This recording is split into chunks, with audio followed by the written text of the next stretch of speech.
Hello student, फिर से आज हम पिछले टॉपिक को आगे बढ़ाते हैं और हम पढ़ रहे थे बीएससी पार्ट थर्ड का एक टॉपिक जिसका नाम था फिश कल्चर। और जो फिश कल्चर था, इस फिश कल्चर के हम 3 पार्ट पहले पढ़ चुके हैं और इसका हम पढ़ रहे हैं पार्ट नंबर 4। पहले हमने पढ़ा था पार्ट नंबर 3, तो आज हम पढ़ रहे हैं फिश कल्चर का पार्ट नंबर 4 और इसमें हम उन सारे स्टेप्स की चर्चा करेंगे जो स्टेप्स हमने पिछले वीडियोस में नहीं पढ़े। तो देखिए, इसके लिए फिश कल्चर का जो आज का हमारा पार्ट होगा वो एक फिश फार्म के रूप में होगा।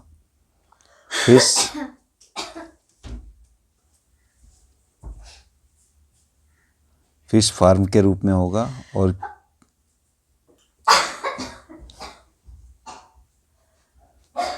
और फिश फार्म को आप हिंदी में क्या कहते हैं? आप कहते हैं मत्स्य पालन केंद्र।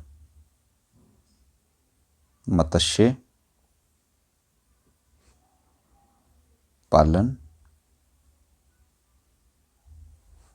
केंद्र।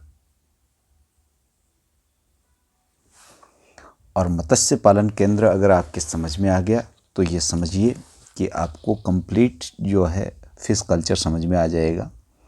इसको मैं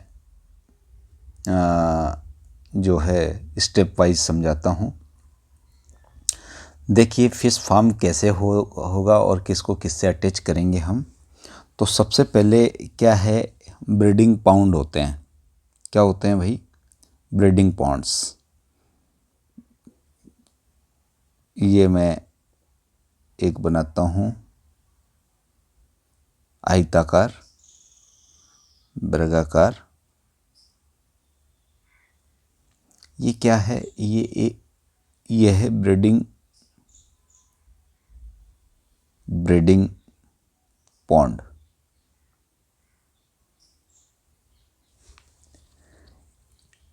यानी ये ऐसे ताल होंगे जहाँ पर जो है फिशेज जो है ब्रीड करेगी। ब्रीड का मतलब वो अपने अंडे देगी यहाँ पर, तो वो होता है ब्रीडिंग पॉन्ड। और उसके बाद में जो सेकंड स्टेप होगा, देखिए सेकंड स्टेप पे चलते हैं हम। जो सेकंड स्टेप है उसको बोलते हैं हम हैचिंग पॉन्ड या हैचिंग पीट्स। क्या बोलते हैं?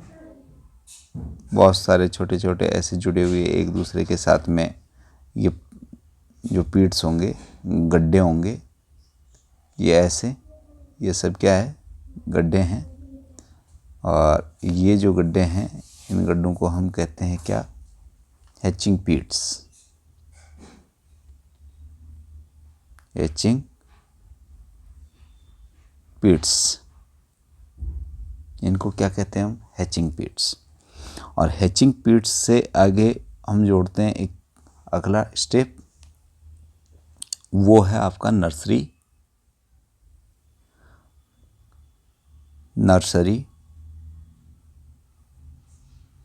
पॉन्ड्स। क्या है? नर्सरी पॉन्ड्स है। और ये भी कैसा होगा? जो नर्सरी पॉन्ड होंगे वो आयताकार होंगे ऐसे,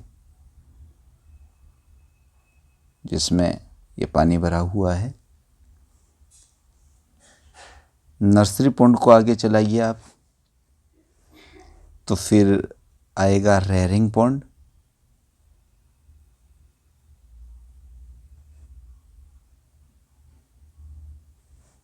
रेयरिंग पॉन्ड। और जो रेयरिंग पॉन्ड होगा वो भी कैसा होगा? ऐसे आयताकार होंगे, बड़े आकार के। अभी इसकी चर्चा करेंगे हम आगे। रेयरिंग पॉन्ड के बाद में क्या होता है? रेयरिंग पॉन्ड के बाद में होता है यहाँ पर स्टॉकिंग पॉन्ड। Stocking ponds. आपका स्टॉकिंग पॉन्ड हो गया, ये वाला, ये वाला। और इस स्टॉकिंग पॉन्ड के बाद में एक अंतिम पॉन्ड होता है जिसका नाम होता है मार्केटिंग पॉन्ड।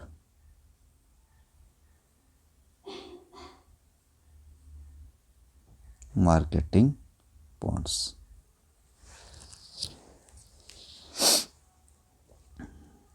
एफ क्या है? मार्केटिंग पॉन्ड है, जिसको कि मैं इस तरह से बना देता हूं यहां पर, ये लो। अब आपने देख लिया है यहाँ पर कि जो हमारा फिश फार्म है उसमें कितने स्टेप हो गए।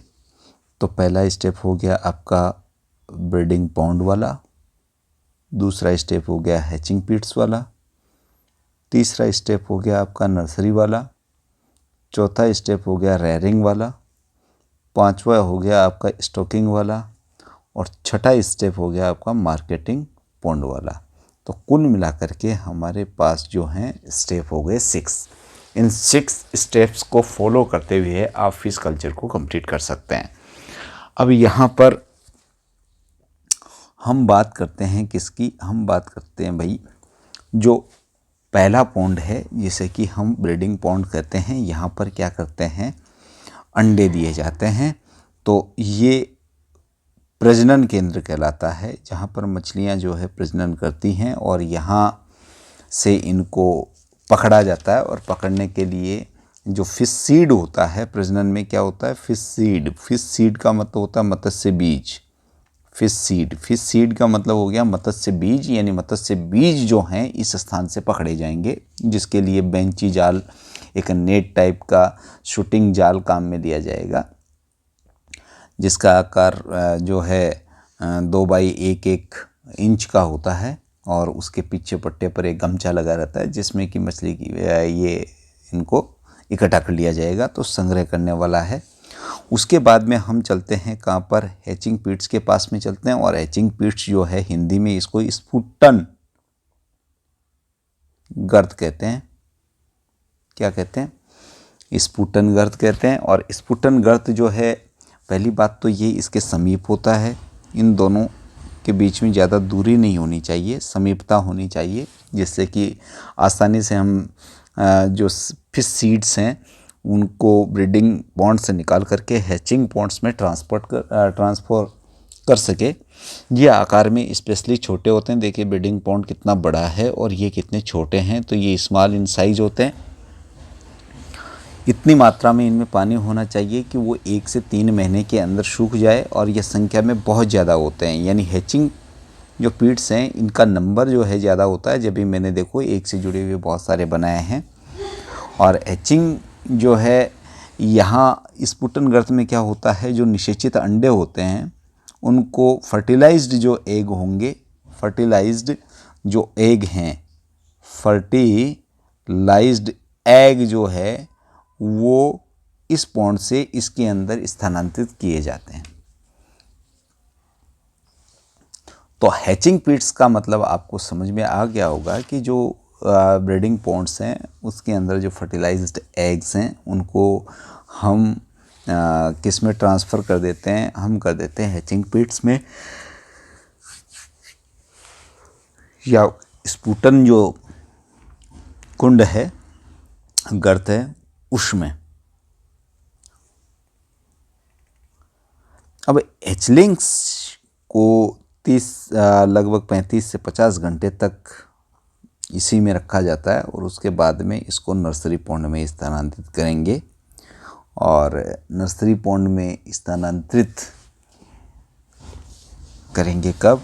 आफ्टर 35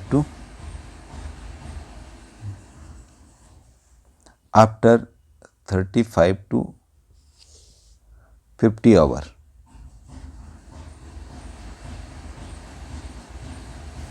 35 से 50 घंटों के बाद में जो हैचिंग पीट्स है वहाँ से इन फिश सीड्स को निकालेंगे और उनको ट्रांसफ़र कर देंगे हम किसके अंदर, नर्सरी पॉन्ड में कर देंगे। नर्सरी पॉन्ड में इसका स्थानांतरण करेंगे। नर्सरी पॉन्ड का मतलब होता है संवर्धन कुंड। संवर्धन कुंड, तो हम इसको स्थानांतरित कर देंगे किसमें? संवर्धन कुंड में। पश्चिम बंगाल में इसके लिए जनरली मिट्टी की हांडी को काम में लिया जाता है और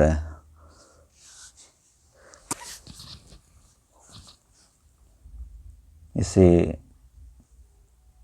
हैचिंग पीट से निकाल करके मत्स्य पोनों को स्फुटन हापा से निकाल करके स्फुटन गर्त से संवर्धन कुंड में स्थानांतरित करने के लिए विभिन्न प्रकार के एल्केथीन नाम के थैले होते हैं, उनको काम में लिया जाता है। बड़े ही संवेदनशील होते हैं। और जो संवर्धन कुंड होते हैं वो 3 से 5 इंच गहरे होते हैं। ये वाले 3 इंच से 5 इंच इनकी गहराई होती है।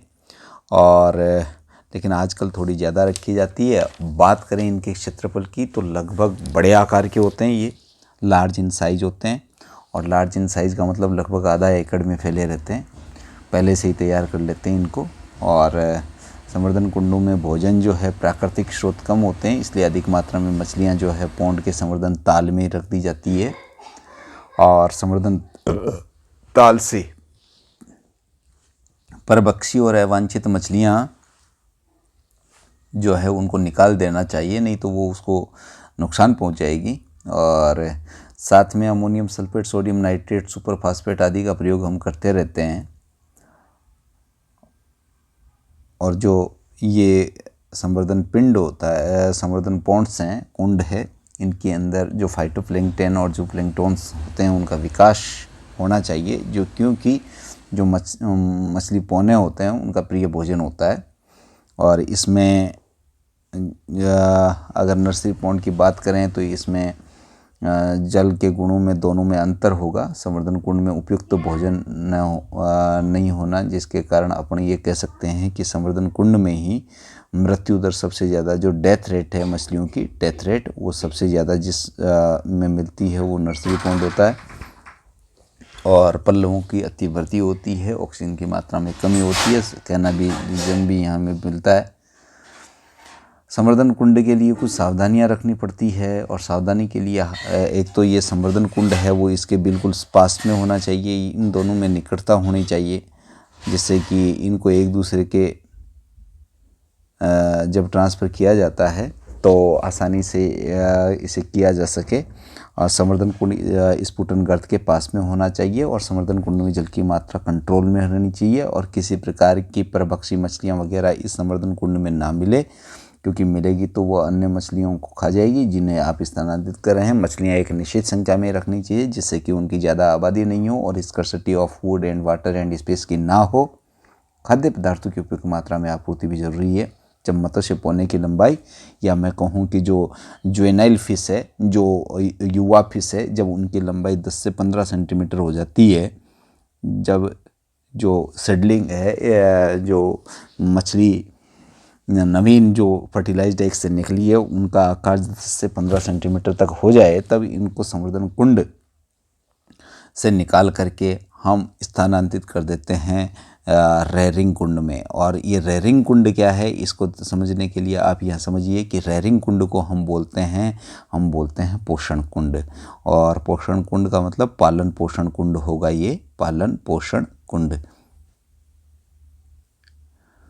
तो हम जब 10 से 15 सेंटीमीटर का आकार जब मत्स्य का हो जाता है तो उस समय इसको हम रेयरिंग पॉन्ड्स में स्थानांतरित कर देते हैं। ये एक जब ये 10 से 15 सेंटीमीटर की हो जाती है तो इनको हम फिंगर लिंक बोलते हैं। क्या बोलते हैं?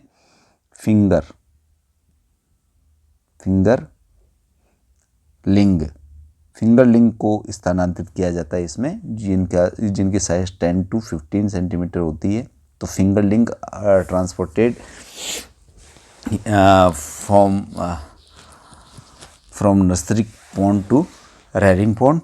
और रेयरिंग पॉन्ड में जैसे अंगुलीनुमा का जो लंबे संकरे ये जो कुंड है इसके अंदर उनको स्थानांतरित करा जाएगा, तो पालन पोषण कुंड के जल में परभक्षी जंतु और विषैले पदार्थ नहीं होने चाहिए। ये जरूर ध्यान रखना है। जब अंगुलीनुमा की संख्या के अनुसार अगर पुंड के अंदर पौष्टिक पदार्थ है तो उचित मात्रा में पालन पोषण कुंड इसलिए कहते हैं क्योंकि इसमें जो 10 से 15 सेंटीमीटर की फिंगरलिंग है वो पोषण प्राप्त करती है और पोषण के लिए पौष्टिक खाद्य की प्रचुरता होनी चाहिए। पौष्टिक जो पदार्थ है, पौष्टिक जो खाद्य हैं पदार्थ हैं उसकी उपलब्धता जरूरी है, उपलब्धता इसमें होना ज़रूरी है। अगर उपलब्धता नहीं है तो ऐसी कंडीशन में क्या होगा, ऐसी कंडीशन में होगा ये कि आपका जो फिंगरलिंग है उनमें आपस में स्ट्रगल होगा और जिससे कि हमें हमारे उत्पादन पे बहुत नेगेटिव इफेक्ट देखने को मिलेगा। जब इस फिंगरलिंग की लंबाई,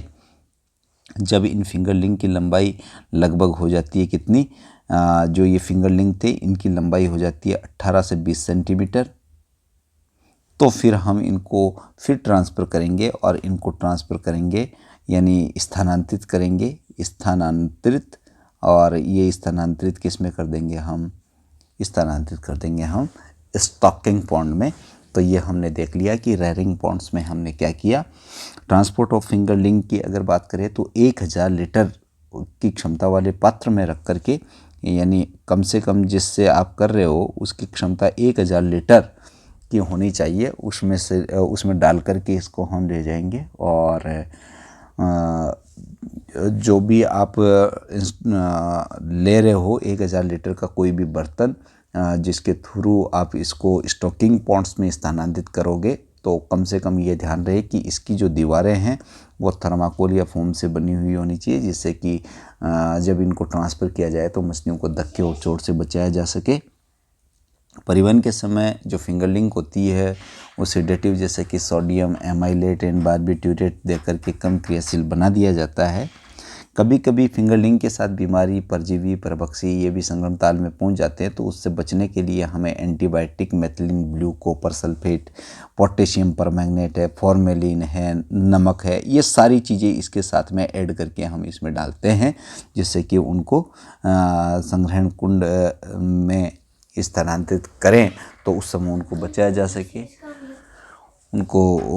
जा सके, अगर हम बात करें कि स्टॉकिंग संग्रहण का मतलब क्या होता है तो इसको समझने के लिए आप देखिए,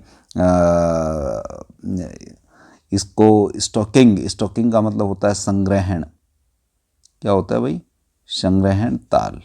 ताल का मतलब वही कुंड हो गया, मैं ताल भी लिख सकता हूँ, कुंड भी लिख सकता हूँ। संग्रहण कुंड क्या करता है? परभक्षी और अवांछित मछलियों से हमेशा मुक्त रखा जाता है। इस तालाब में मछलियों की अच्छी वृद्धि के लिए पर्याप्त मात्रा में यहाँ भी भोजन होता है, भोजन की प्रचुरता यहाँ भी रखी जाती है। कहाँ पर? स्टॉकिंग जो पॉन्ड है उसमें भी। और इसमें जो फाइटोप्लैंक्टन है और जूप्लैंक्टन है यानी प्राणी पल्लवक और पादप पल्लवक की संख्या बढ़ती जाए और मछलियों को भोजन की कमी न रहे, उचित जैव खाद्य गोबर ही है। इसका प्रयोग 20,000 से 25,000 किलोग्राम प्रति हेक्टेयर प्रति वर्ष की दर से हमें करना चाहिए। अच्छा, इस भोजन के रूप में हम क्या इसमें डालें संग्रहण ताल में जिससे कि मछलियां जो है भोजन प्राप्त करती रहे? तो चावल का चूर्ण है, धान है, नारियल है, सरसों है, मूंगफली है, खली है आदि का प्रयोग मछली के कृत्रिम भोजन के रूप में हम करते हैं। मछलियों के लिए प्रयोग में लाया जाने वाला जो आर्टिफिशियल फूड है या कृत्रिम भोजन है वो सरलता से पचने वाला होना चाहिए, सस्ता होना चाहिए, ये ध्यान रखना है। मछलियों को भोजन देने का सबसे उपयुक्त समय जो है, ये भोजन जो देने का समय उपयुक्त है वो कब का है? मॉर्निंग का है। मॉर्निंग यानी सुबह के समय ही इनको भोजन दिया जाता है, वो सबसे बेस्ट रहता है। खाद की मात्रा मिट्टी की उर्वरता और मछलियों की जाति और संख्या पर पूर्ण रूप से जरूर निर्भर करती है। जब मछलियों की लंबाई और भार अधिक हो जाए तब उन्हें संग्रहित कर लेना चाहिए।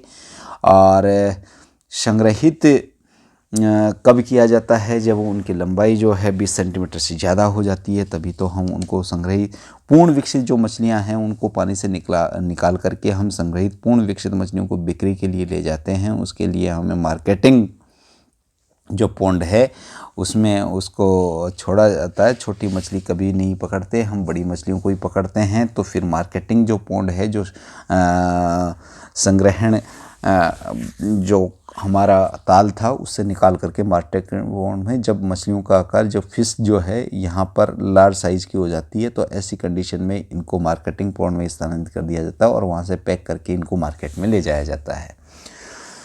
तो इस तरह से फ़िश फार्म जो है, मछली पालन केंद्र है, उसमें कुल मिलाकर के 6 स्टेप हो गए। इसमें देखना ये है कि कौन सा ताल छोटा होता है और कौन सा बड़ा होता है। तो आज की वीडियो में हमने एक कॉमन जो मेथड था जिसके कि किस तरह से हम मछली पालन है उसको कंप्लीट कर सकते हैं, उसके बीज से लेकर के आर्टिफिशियल आपका निषेचन फर्टिलाइजेशन से लेकर के फ्राई जो बनती है, फिंगरलिंग्स जो बनती है, उससे स्मॉल साइज मछलियाँ बनती है, फिर लार्ज साइज मछलियाँ बनती है और उसके बाद में उनको मार्केट दिखाया जाता है। तो ये हमने इस वीडियो में जाना है और ये वीडियो हमारा फिश कल्चर का पार्ट नंबर 4 था। अब इसका अगला वीडियो जो लेकर के हम फिर से हाजिर होंगे। तब तक आप अपनी स्टडी को कैरी ऑन रखिए और समझते रहिए, देखते रहिए, अपने कंटेंट को कंप्लीट करते रहिए। धन्यवाद आप सबको और शुक्रिया।